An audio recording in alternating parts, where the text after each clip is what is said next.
اسکندر کبیر در سال 370 پیش از میلاد در مکانی به نام مقدونیه متولد شد. او فقط یک پسر معمولی نبود. او یک شاهزاده بود، پسر یک پادشاه قدرتمند.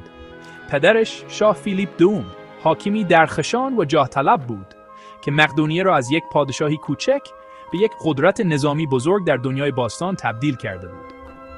مادرش ملکه المپیاس زنی قوی و باهوش بود که معتقد بود پسرش برای کارهای باور نکردنی مقدر شده است. از همان ابتدا همه می توانستند ببینند که اسکندر خاص است. او پر از انرژی و کنجکاوی بود و با اعتماد به نفسی غیر معمول برای سن خود رفتار می کرد.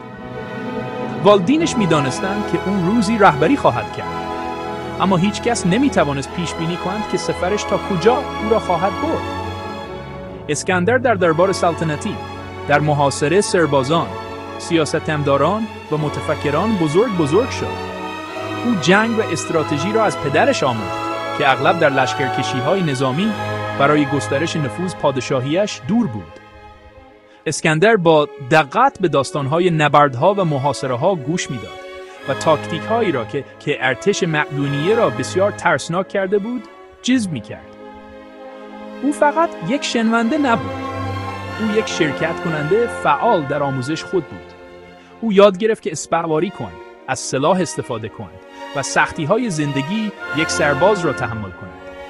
این مواجهه زود هنگام با زندگی نظامی شخصیت او را شکل داد و او را سرسخت، انعطاف پذیر و آماده فرماندهی کرد.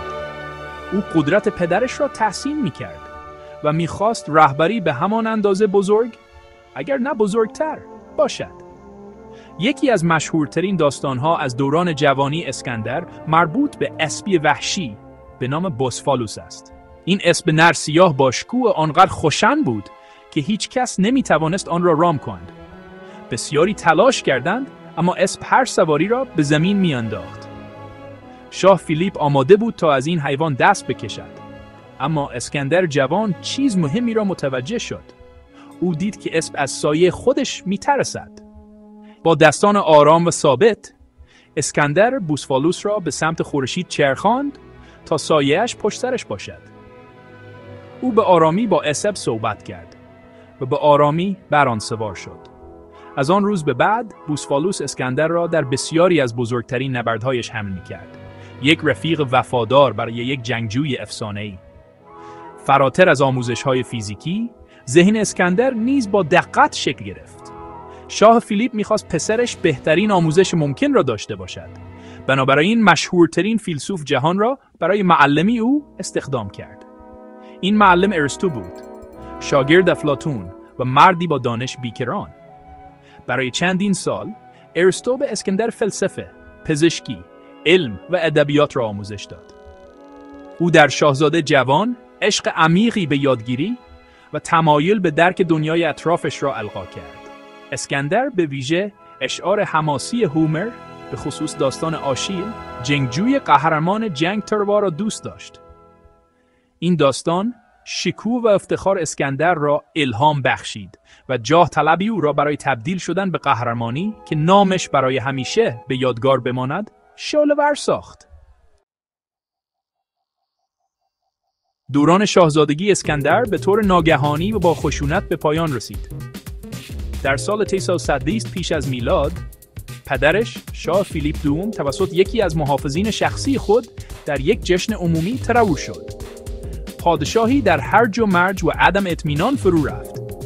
اسکندر در سن 20 سالگی مجبور شد به سرعت برای تثبیت جایگاه خود به عنوان پادشاه جدید اقدام کند.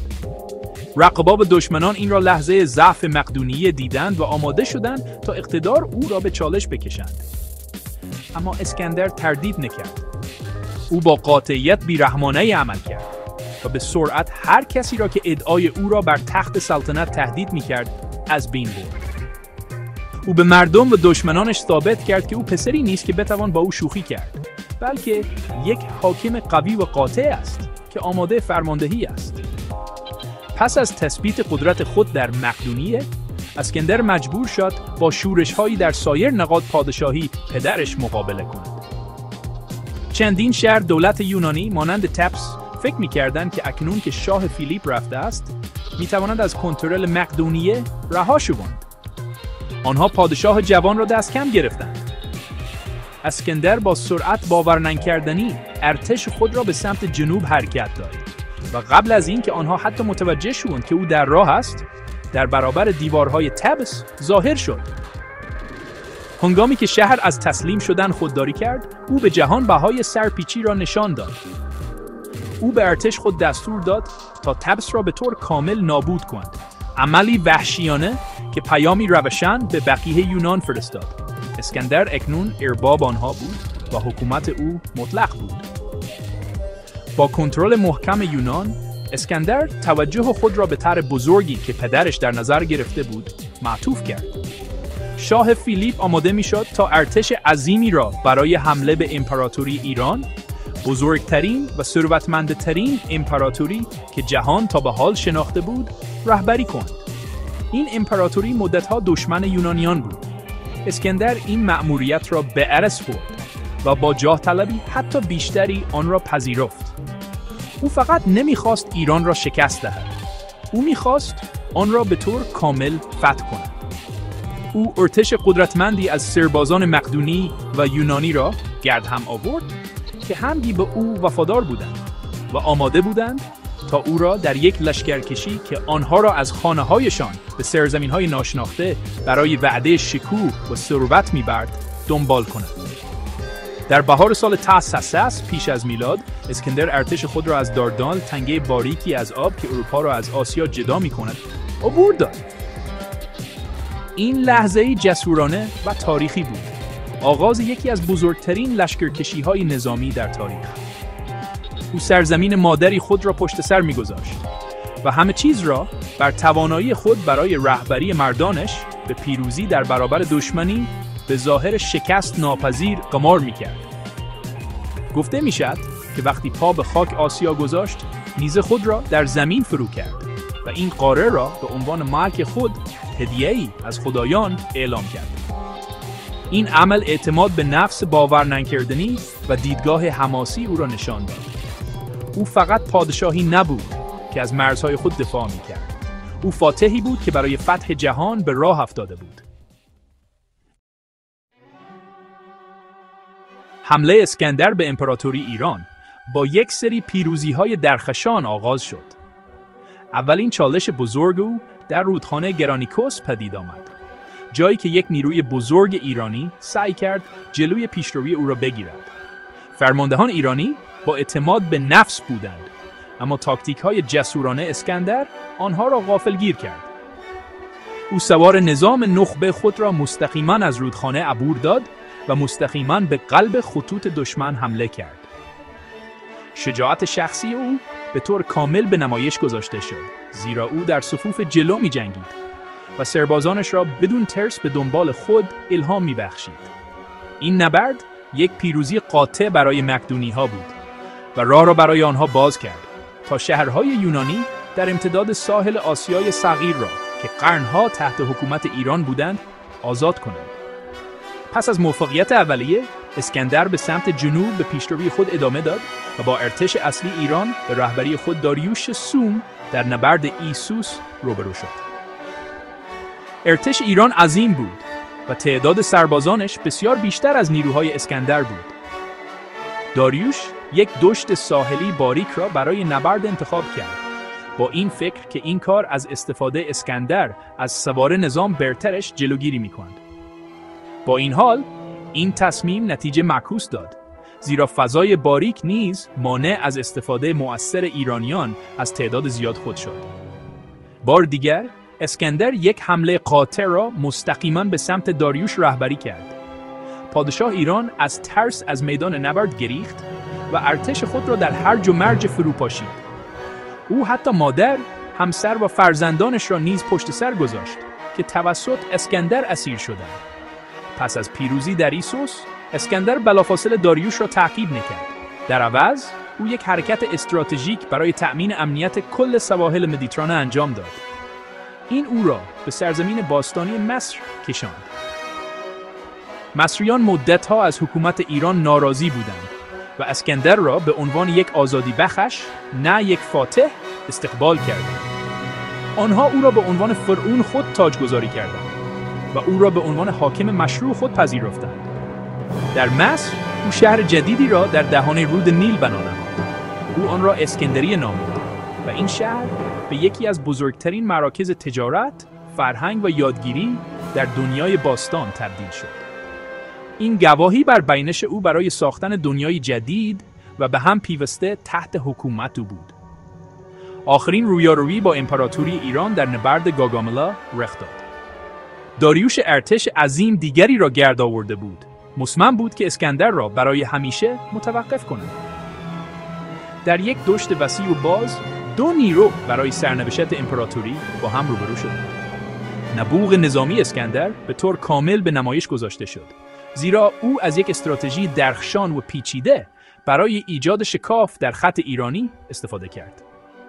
همانطور که قبلا انجام داده بود، او یک حمله قدرتمند را مستقیما از طریق آن شکاف رهبری کرد و مستقیما به سمت داریوش رفت. برای بار دوم، پادشاه ایران در وحشت گریخت و ارتشش متلاشی شد.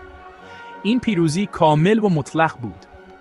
امپراتوری ایران که بیش از 200 سال بر منطقه تسلط داشت، اکنون از آن او بود. با فتح امپراتوری ایران، اسکندر قدرتمندترین فرمانروای جهان بود. اما جاه طلبی او ارزان شد. او می‌خواست تا انتهای زمین پیش برود. او ارتش خود را به سمت شرق، به سرزمین‌هایی که برای یونانیان کاملا ناشناخته بودند، هدایت کرد. او از افغانستان امروزی و به کوههای آسیای مرکزی عبور کرد و با مناظر خشن و قبایل محلی سرساخت که در برابر حکومت او مقاومت می‌کردند روبرو شد. سربازانش پس از سالها راهپیمایی و جنگ مداوم خسته شده بودند. آنها از خانه دور بودند و آرزوی بازگشت داشتند. اما میل اسکندر به کاوش و فتح آنها را همیشه به جلو، عمیق‌تر به وسعت قاره آسیا می‌راند. سفر او سرانجام او را به مرزهای هند کشاند. در آنجا او با یکی از دشوارترین چالش‌های خود در نبرد رودخانه هیداسپس روبرو شد. او با پادشاه پوروس، حاکم هندی که ارتش ترسناکی شامل فیل جنگی داشت، جنگید. فیل‌هایی که مقدونی‌ها هرگز قبلا ندیده بودند. نبرد به طرز باورنکردنی شدید و خونین بود و اسکندر و ارتشش را به حد نهایی خود رساند. با وجود فیل‌های ترسناک، تاکتیک‌های برتر اسکندر و نظم سربازانش پیروز شدند. او از شجاعت پادشاه پوروس آنقدر تحت تأثیر قرار گرفت که به او اجازه داد به عنوان متحد به حکومت بر پادشاهی خود ادامه دهد. ژستی از احترام از یک جنگجوی بزرگ به دیگری. پس از نبرد با پوروس، اسکندر می‌خواست به سمت شرق به پیشروی خود ادامه دهد، با این باور که به اقیانوس بزرگی که جهان را احاطه کرده بود نزدیک است. اما سربازانش سرانجام به نقطه شکست خود رسیده بودند. آنها 8 سال از خانه دور بودند و هزاران مایل راهپیمایی کرده بودند. آنها خسته بودند و از ادامه راه خودداری کردند. برای اولین بار اسکندر مجبور شد به مردانش گوش دهد و بازگردد. این تصمیم دشواری برای مردی بود که هرگز شکست را نمی شناخت. او موافقت کرد که آنها را به خانه هدایت کند، اما رویای او برای رسیدن به انتهای جهان برآورده نشد. با این حال، شهرت او به عنوان یک فاتح جهان برای همیشه تثبیت شد. سفر باورنکردنی اسکندر به پایان غم انگیز و زود هنگامی رسید. پس از بازگشت به شهر بابل که او قصد داشت آن را پایتخت امپراتوری جدید و وسیع خود قرار دهد، ناگهان با تب بیمار شد. پس از روزها رنج، اسکندر کبیر، فاتح جهان شناخته شده، در سال تازازده پیش از میلاد درگذشت. او تنها 32 سال داشت. او یک امپراتوری عظیم از یونان تا هند را پشت سر گذاشت، اما هیچ وارث روشنی برای جایگزینی او نداشت. مرگ او پایان یک دوران را رقم زد، اما میراث او باقی ماند. او فرهنگ و ایده های یونانی را در سراسر منطقه وسیعی گسترش داد و دنیای هلنیستی جدیدی را ایجاد کرد که برای قرنها بر تاریخ تأثیر خواهد گذاشت.